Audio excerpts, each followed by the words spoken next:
Okay, now nested and inner classes. We have seen those, but let's see again. Java lets us declare a class inside another class. A nested class groups a helper type tightly with the class it serves. Okay, and we can restrict its visibility. Okay, and in some cases, gives it access to the private members of the enclosing class.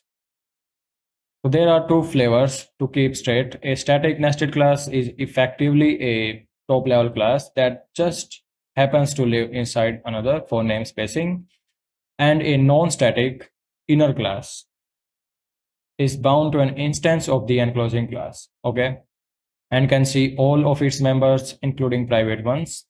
The distinction changes how the class is constructed, what it can access, and whether it retains a hidden reference to the outer instance. So basically, these two are just helper classes for our top class. Okay. And we have four types basically. In this one, we will cover two, nested and inner. And in next chapter, we will cover local and anonymous classes as well. Okay. So first one here is static nested classes. A static nested class does not need an instance of the enclosing class to exist. From the JVM's point of view, it is essentially a top level class whose full name happens to be something like outer.nested. Okay. So let's say we have this class, outer class, and here we have this static class. So static class, static fields, methods belong to the this outer class, right? So we can call them directly on this name. So here university.department, and we can create our object. Okay, that's fine, nothing else. Then we can call this method. All right. So a static nested class can access only the static members of the enclosing class. It cannot raise instance fields. Okay, because this one again belongs to this class, not to any instance. Okay, or we cannot call instance methods as well on the outer class directly because there is no particular outer instance associated with it. We can have some use cases, builders, string builder, okay, then entry types for map like data structures, linked list, implementation, and grouping smaller helper types with a single owner. Now, inner classes, non-static nested classes. So, a non-static nested class, conventionally called an inner class, okay, is tied to an instance of the enclosing class. And each inner class object has an implicit reference to the outer object that created it, okay, and can therefore access every member of that outer object, including private ones. And we know that these restrictions or these access modifiers levels apply on top class, okay, not inner or nested classes. So here, let's say we have this class, and this one is our inner class, public classroom. We can access its fields, okay, basically. So this one, why not just copy this one? And we can see here, remove this one for now because in each file we can only have one public class, okay, which is this one in this case. We have this address and we can access this one from inner class, that's fine. Now let's create one static field. So public static final int max rooms 5. Okay, now can we access this static field here? Let's see, address plus has rooms or has max rooms, this one. Okay, so we can access static fields. Let's remove this final as well for now. Okay, so we are good. Create one instance. So first we need our house instance. Okay, so house equals to new house, and then here we can create one new reference that is our own house. Okay, so call this one house dot room. Basically we can take this suggestion or this one, room, create this one. Okay, now we can call some methods dot describe. Okay, so that's how we can do some things. All right, clear this and just compile and run this one. So we got this output. Okay, so this is how we can work with our inner classes as well.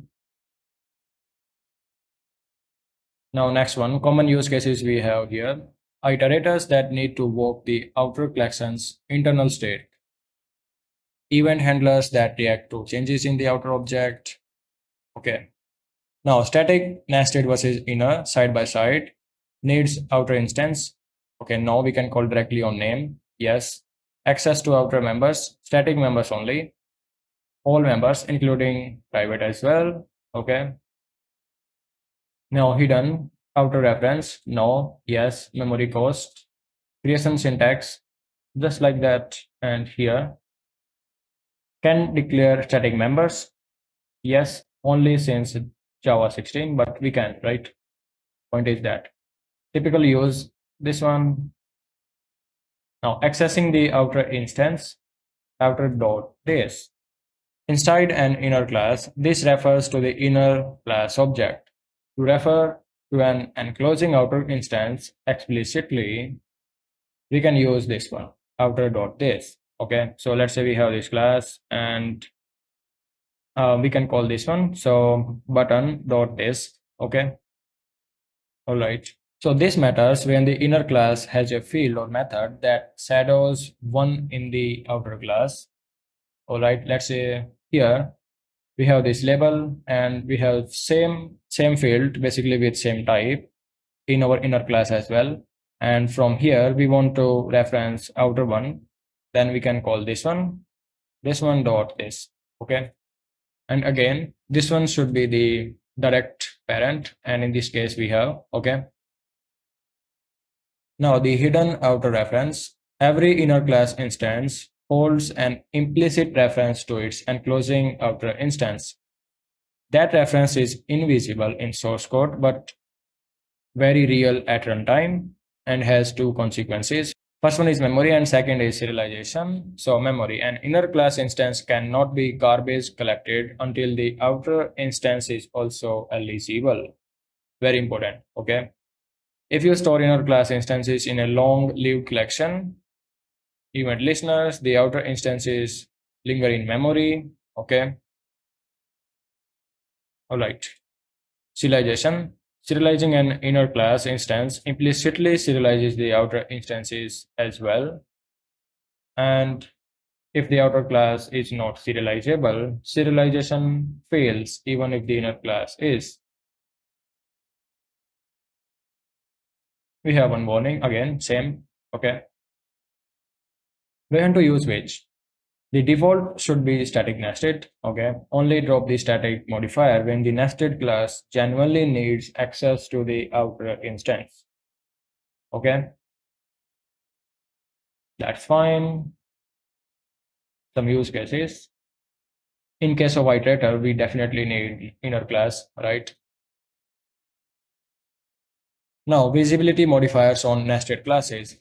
Nested classes can use any of the four access modifiers, and they frequently do. A private nested class is a powerful tool. It is visible only inside the enclosing class, okay, making it a true implementation detail.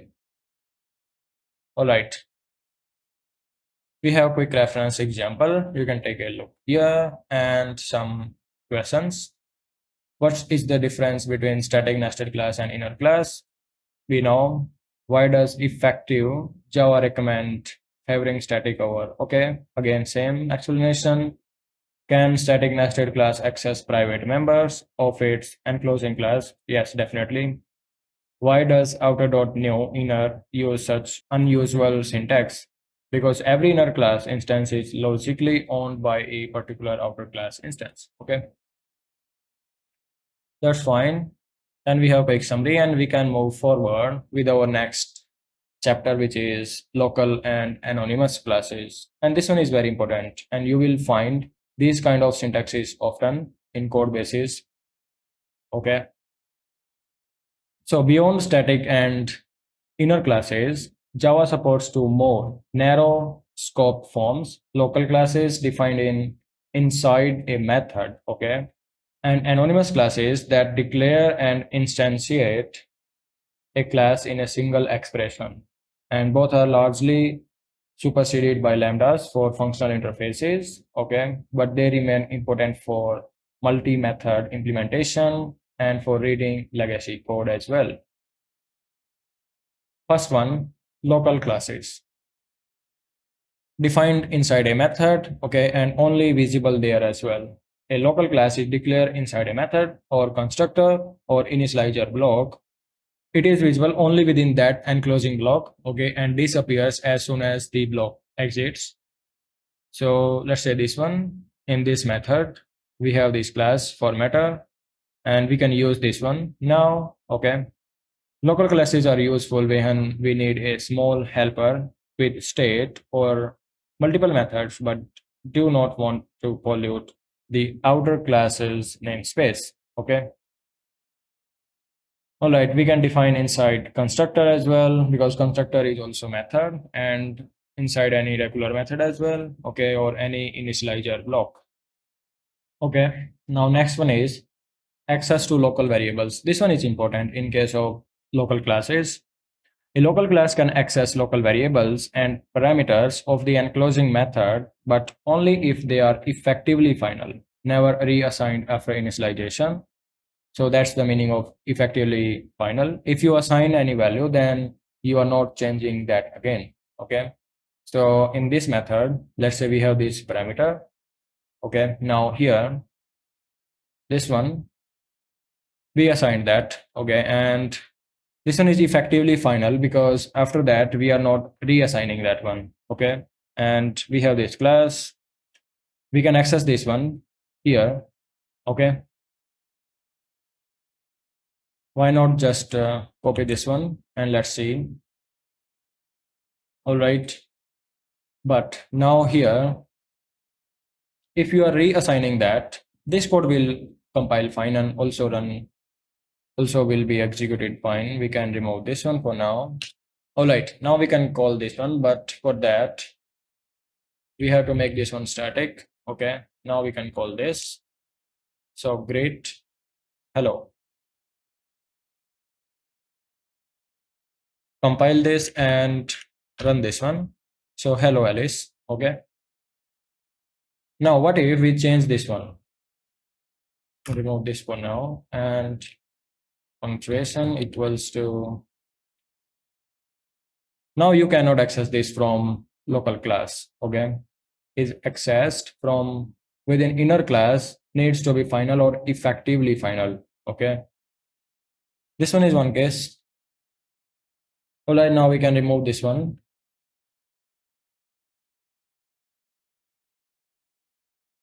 Next one is anonymous classes. An anonymous class declares and instantiates a class in a single expression. It has no name. That's why this one is anonymous, okay, and cannot be reused as well.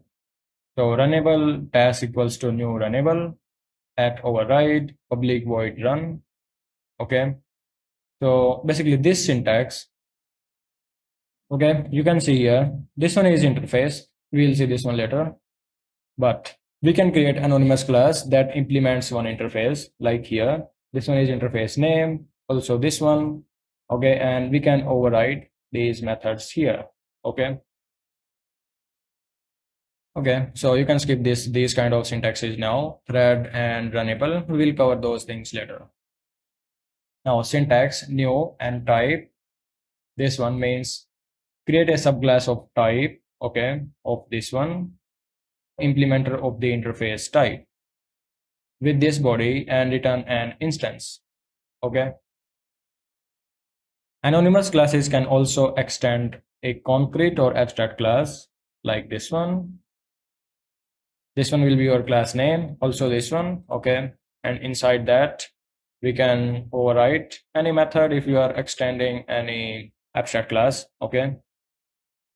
Like local classes, anonymous classes can capture effectively final variables from the enclosing scope.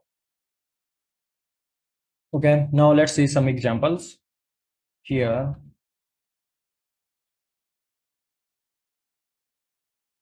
we can create one array of string. Okay, we can put this one names equals to that. All right.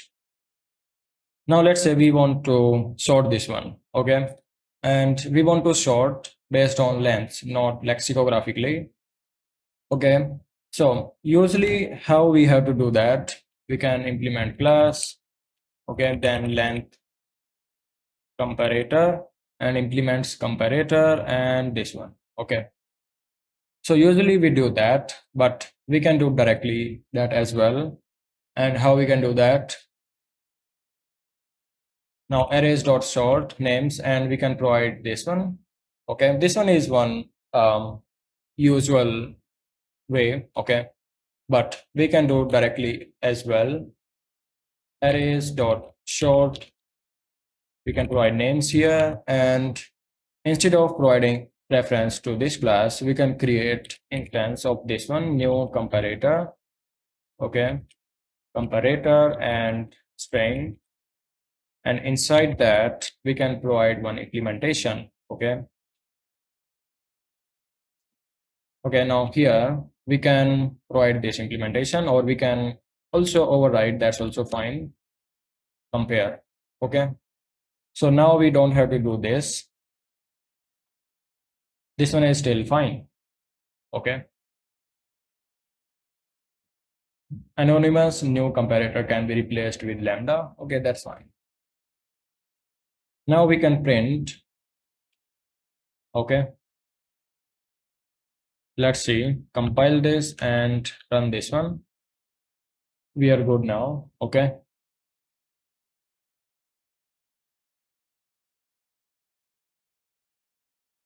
now anonymous classes versus lambdas. We just got one suggestion from our IDE that you can prefer lambdas over anonymous classes.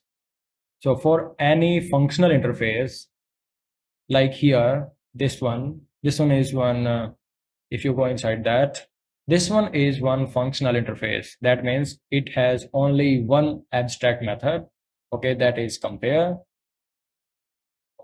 And lambdas are just perfect for those kind of interfaces. So for any functional interface, one abstract method, prefer always lambda. Okay, it is shorter, not always. Like if you have very much complex something, then you definitely use anonymous classes. Okay, but if that is simple, like in our case, then you can always use lambda. It is shorter, cleaner, and we will cover lambda in our next, in our later part of our series, basically. Okay. So now an anonymous class is still the right choice when the interface has more than one abstract method. Okay. We need to declare fields or a constructor like initializer block. We need this to refer to the anonymous class itself. Okay. In a lambda, this refers to the enclosing class. All right. So one method functional interface lambda, multiple, and in all other cases, we definitely go with anonymous classes. We have common use cases. Okay. Before Java 8, the same code was written with anonymous classes. The lambda forms above are the modern equivalents. Okay, that's fine. Now local, anonymous, and lambda at a glance. So form local class has name, yes. Anonymous, and for lambda we don't have any. Reusable inside the method only. Enclosing block, the expression body. Single use is for both lambda and anonymous classes. Okay. Now we can move forward with our next chapter, which is command line basics.